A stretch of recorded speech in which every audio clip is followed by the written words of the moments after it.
Good day to all. Welcome on board to the Royal Horizon Airline. We are doing a low-cost carrier business plan proposal, and follow me next to check out our organization chart.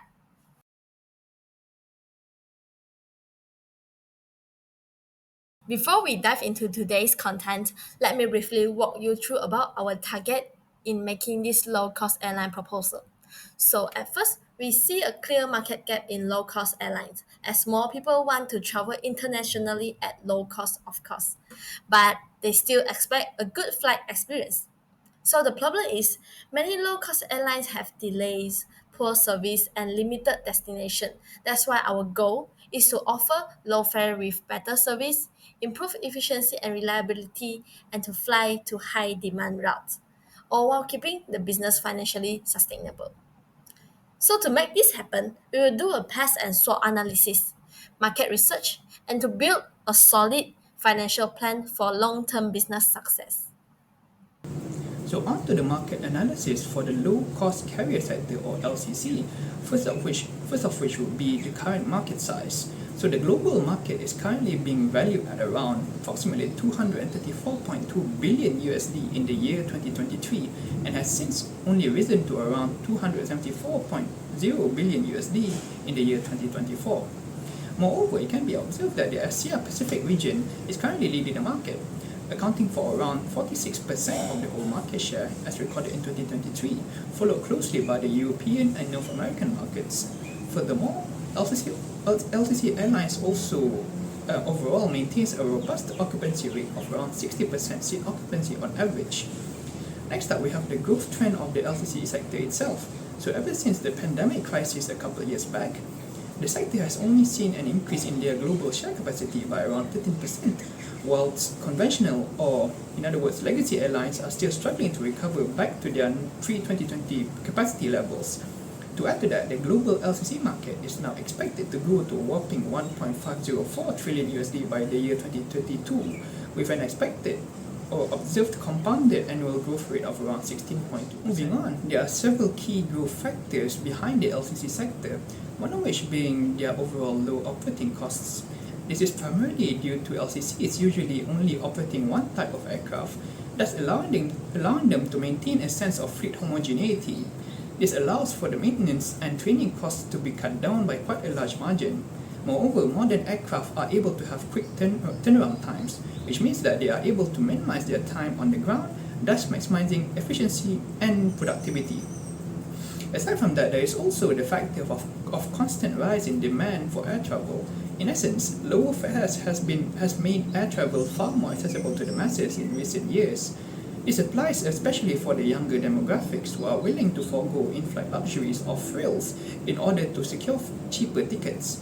It also applies to businesses and business travelers, as companies overall are also trying to minimize their travel expenditure. Lastly, there are several notable points for the future outlook of the LCC sector, first of which would be the potential partnerships with legacy airlines. This could prove to be helpful in providing much sought after connecting traffics in both directions, whilst also narrowing the gaps between the two sectors. One such example of the partnership would be the partnership between Emirates and EasyJet.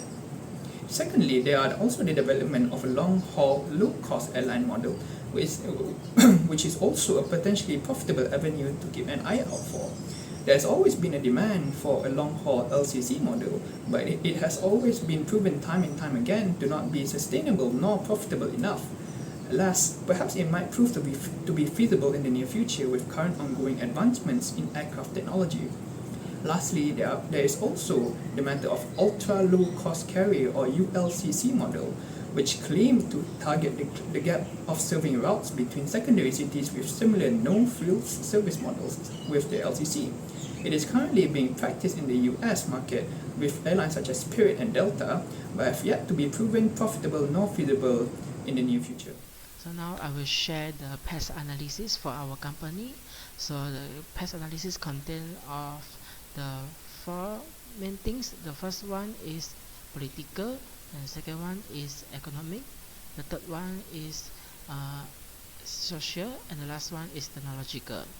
So let's start with the political landscape. So government regulations are becoming more intense like especially in Malaysia, where CAM will intense, especially in Malaysia, where CAM will shift to a cost recovery model next year. This means that higher fees for airlines like us. On top of that, the sustainability regulation are increasing. For example, like Asia has to implement a carbon fee because sustainable aviation fuel is 3 times more expensive than regular jet fuel. This impacts route planning and ticket prices for all of us. But there is silver lining, the government subsidies. The schemes like Fly Siswa vouchers and selling fares between Peninsula and East Malaysia actually help LCCS attract more passengers. AirAsia even got like about 1 billion ringgit Malaysia by during the COVID period. Still, the geopolitical risks are real. Any conflicts like the recent India-Pakistan issue can shut down airspace and force costly detours. These results not only increase fuel costs but also cost delays and cancellation. For a low-cost model, unpredictability is dangerous. Next is economics. So in this part, fuel is the biggest expense for airlines.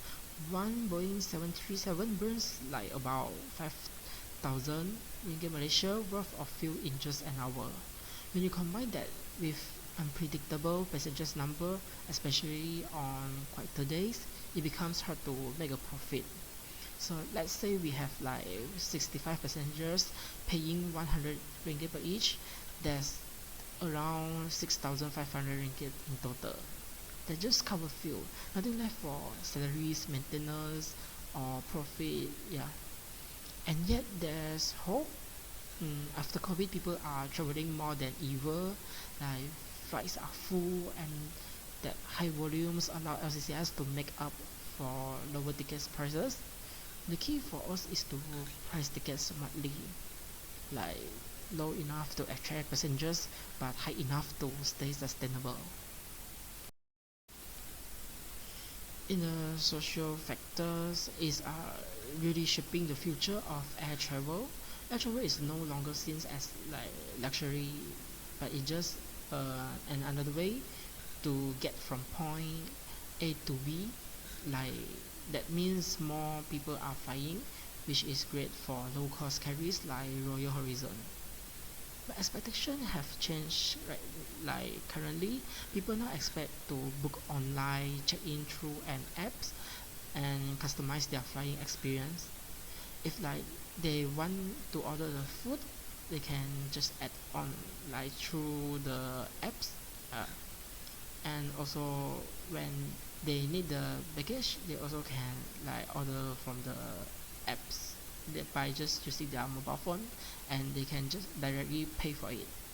This flexibility actually like works in our favor, and we can offer a low base fare and upsell from there. So looking at the demographics, we have to appeal to two groups. The first one is young people who want cheap and no frills flights, and other passengers who may value comfort. Like shortly, we can say that easy flight to leisure destination could be a smart way to serve both markets. The last part is technology. The technology is both our biggest opportunity and our biggest necessity. A smooth online booking system is not an optional, but is an expected. Like direct sales through our apps or website can help us cut out third-party fees and personalized offers like discount for frequent travelers. Then there's sustainability. The more fuel efficient our plans, the lower our operating costs. But it's not just about the money, and passengers today care about the planet.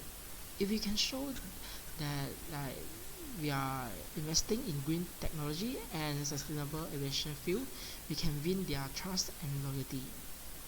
And the government also tend to support airlines that take sustainability seriously. like offering incentives for eco-friendly operations. So by embracing technology, we can stay cost-effective, competitive, and also responsible.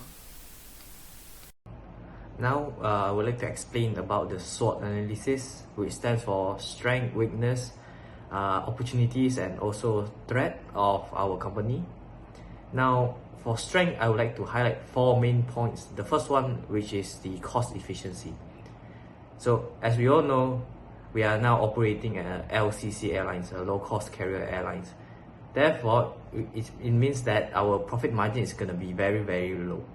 So it depends on us on how to manage with our capital. So therefore, we need to come up with a cost-efficient plan.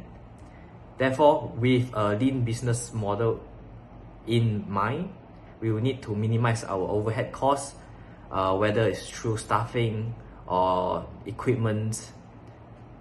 And also, we will need to simplify our operation by using single or less amount of aircraft model, and with those model we will need to have a high aircraft utilization rates, so that most of the time the aircraft would be on the air generating revenue for the company. Now next is another way of, also one of the strength of our LCC airlines company, which is the simple operation and maintenance procedures. So as mentioned just now, our company will be only using one or two aircraft model. That in that sense, we will be able to streamline our pilot and crew training, and all of our personnel will be certified for the same equipment. At the same time, maintenance processes are also greatly simplified, with our technician trained on only one or two aircraft model, which we can greatly reduce our aircraft downtime and also the cost for repair. At the same time, the inventory department can also simplify their list of parts, as well as the parts can be interchangeable within the fleet. Now, for LCC airlines, the most appealing aspect of the company is the affordable and compelling fares for tickets.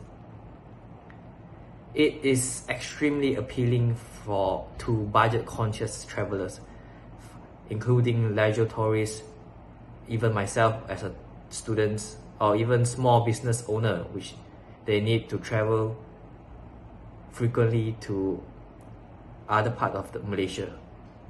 So this pricing strategy really drives the passengers volume for our company and filling in seat most of the time, ensuring that we have our aircraft mostly filled and bringing us consistent cash flow every month. Now another way or another method strength of our company is the point-to-point routes. By simplifying our routes going from point A to point B, the fleet can plan landing and avoiding congested airports or hubs. In that way, we can greatly reduce our aircraft downtime, reducing our landing fees, and also minimize our handling costs. And also, the most importantly is for the customer, that we will be able to avoid delays that greatly increase operational efficiency. So by doing this, we are able to provide routes that have low turnaround times, increasing flight per day, and have a high aircraft utilization. Now for our company, it's not always sunshine. There's gonna be some weakness and flaws in our company. So one of the main flaws and weakness in our company is the minimal service that we provide. As we all know, we will need to minimize our operational costs and have a optimized operational plan. Therefore, for our passengers, they are expecting a minimal service / amenities. There's no complimentary meals, drinks, or extra additional baggage, and also seat selections. So in that sense, we might lose some of the premium customer in the market, but we will need to deal with that. And next is the high competition of LCC carriers, LCC airlines in Malaysia. In Malaysia, it is a very saturated market with multiple airlines offering the same price ticket, with engaging in a aggressive price war. Therefore, we will need to expect to take part in this war as well. We will need to drive fare downs and squeezing margin to the limit in any way possible. And next is the low profit margin business model. With a low profit margin business model, the company is very vulnerable to economic downturns and is very sensitive to the market changes. A great example is the inflation of aircraft fuel and also the recession that is happening throughout the world. It would greatly reduce the demand and revenue of our company sharply if not handled properly. And last of all, the weakness is that our company is heavily reliant on secondary revenue. For example, we will need to charge additional costs for baggage, seat selections, priority boarding, meals, and also drinks. While pricing this extra amenities or service, we would need to proceed with cautious, as if the price is overly charged or the customer does not think the price is fair, then it would bring great reputational damage to our company. Alright, so now let's talk about our financial structure. Our financial structure has divided into two different categories. One is the financial balancing sheet, and another is the income statement. So the balancing sheet includes the assets such as our own aircraft, prepaid expenses, and the cash in our bank. For liabilities such as loans, unpaid expenses from last month, and equity, which includes the shareholders' investment and also retained earnings. For income statement, it includes the revenue and expenses. So revenues includes like tickets sold, check-in baggage, and our own marketing and advertisement we accept. And so for expenses, it includes fuel costs, salary, maintenance, and etc. For the assets, we have two own aircraft model, which is the Airbus A320 that serve for domestic flight and Airbus A321 that serve for international flight. The seats and fuel burn rate are stated here. For domestic flight route, it is from Kuala Lumpur to Penang, Langkawi, Johor, Kuching, and Kota Kinabalu. While for international flight route, it is also from Kuala Lumpur to Bangkok, Jakarta, Singapore, Ho Chi Minh, and Manila. So, from the left bottom side, these are the expenses of the prepaid estimation. So, we have the airport rental fees, insurance, ground equipment, and other prepaid expenses with a total of 140,000 ringgit Malaysia. So this is the overall simplified income statement. If you want to find a detailed income statement, you can find it in our report proposal. So this is the income statement per month. We include all the revenues and expenses we have. For revenue, we include tickets sold, baggage, food and beverage, and other such as advertising fees. So we have a total revenue of 35 million per month. And for expenses, we include fuel, staff salaries, maintenance, and other operating expenses, which is a total of 16 million. So by subtracting expenses from revenue, we get a net profit of 80 million per month ringgit Malaysia. As for the final financial overview of the net cash flow, we include both the financial balancing sheets from the assets as well as the income statement. However, this estimation excludes the stakeholders' shares and as well as the capital investment. So, overall, we have a net profit per month of RM 18 million for our airlines. Okay, so in conclusion, we have categorized into three elements. The first one is business model highlights. which in this LCC is possible. We analyze in detail using methods such as PES and SWOT analysis. And second one is we are planning to purchase 2 aircraft models, which includes both Airbus and Boeing, with 16 highly utilized aircraft. And the third one is focused on affordable domestic and international travel, which includes around the Southeast Asia region. As for the financial outlook, our estimated net profit would be around 18 million. And for the strategic advance, our LCC has been growing exponentially, and we are positioned to thrive in a competitive market.